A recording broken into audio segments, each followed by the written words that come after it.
Assalamualaikum warahmatullahi wabarakatuh.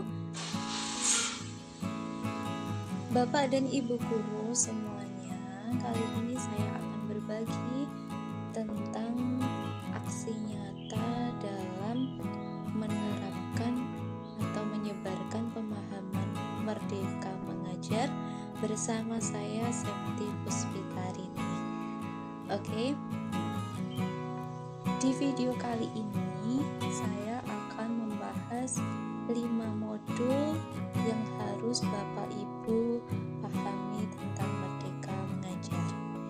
Yakni ada modul pertama, mengenali dan memahami diri sebagai pendidik, modul 2, mendidik dan mengajar, modul 3, mendampingi murid dengan utuh dan menyeluruh, modul 4, mendidik dan melatih kecerdasan budi pekerti, dan modul yang kelima, pendidikan yang mengantarkan keselamatan dan kebahagiaan. Baik, kita langsung saja ke modul yang pertama. Modul yang pertama adalah mengenali dan memahami diri sebagai pendidik. Nah, menurut Ki Hajar Dewantara, manusia merdeka adalah manusia yang bersandar pada kekuatan diri baik lahir maupun batin, tidak tergantung pada orang lain. Sebagai pendidik tentu sudah seharusnya mampu mengenali karakteristik dan kebutuhan murid.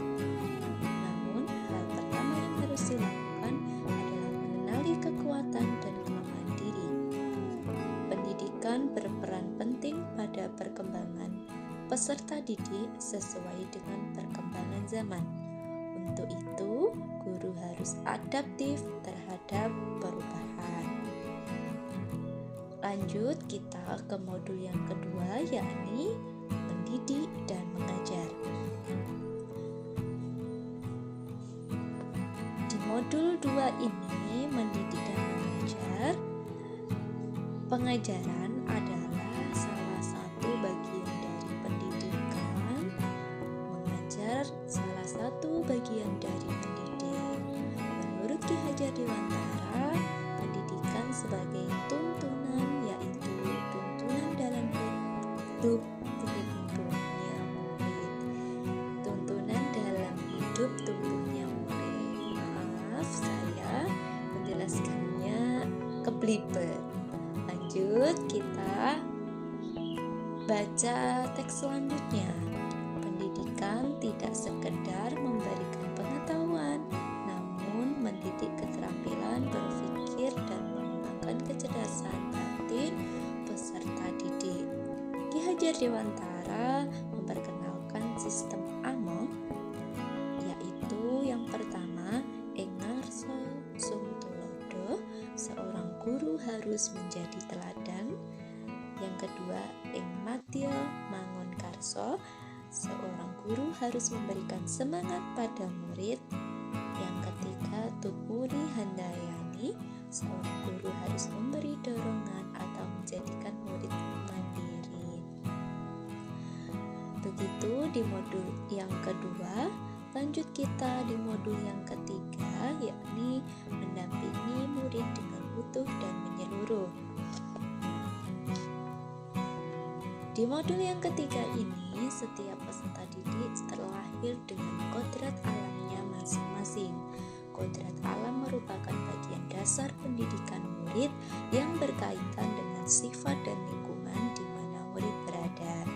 Pendidikan bergerak sangat dinamis mengikuti perkembangan zaman.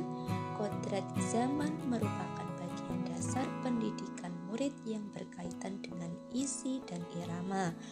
Perubahan tidak bisa dihindari, sehingga cara mendidik dan mengajar perlu disesuaikan dengan perkembangan zaman. Asas Trikon dianggap menjadi jawaban yang tepat menuju pembelajaran yang berpihak kepada murid. Dengan Trikon, yaitu kontinu, konvergen, dan konsentris, guru dapat merancang pembelajaran yang berkelanjutan, terbuka, berdasarkan kebudayaan bangsa. Nah, lanjut ke modul modul yang keempat adalah mendidik dan melatih kecerdasan budi pekerti.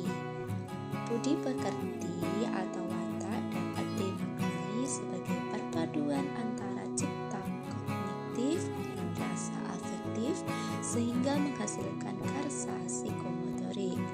Menurut Ki Hajar Dewantara, keluarga merupakan tempat pertama budi pekerti atau watak anak terbentuk. Teori konvergensi didasarkan atas dua teori utama. Yang pertama teori tabula rasa, yaitu kodrat anak ibarat kertas kosong yang dapat diisi oleh pendidik dengan pengetahuan dan wawasan. Yang kedua, teori negatif, kodrat anak ibarat kertas yang sudah terisi penuh dengan berbagai macam coretan dan tulisan Ki Hajar Dewantara. Percaya bahwa kodrat manusia sebagai suatu kertas yang sudah terisi dengan tulisan-tulisan yang samar dan belum jelas arti dan maksudnya. Maka tugas pendidik adalah membantu untuk dapat menebalkan atau memperjelas arti dan maksud tulisan samar dengan tuntunan terbaik.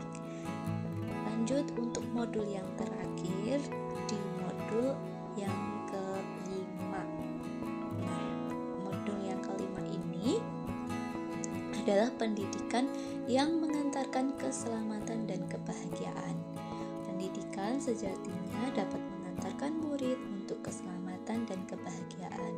Guru tidak hanya mengajarkan materi pembelajaran, tetapi mendorong untuk menemukan pemahaman yang bermakna. Guru harus membimbing dan mendampingi murid dalam proses belajarnya, bukan hanya sekedar meningkatkan kecerdasan berpikirnya, melainkan juga secara tidak langsung berperan memperbaiki bangsa. Pendidikan bukan hanya tanggung jawab guru di sekolah, perlu kerjasama antara keluarga, sekolah, dan masyarakat untuk mewujudkan lingkungan pembelajaran yang optimal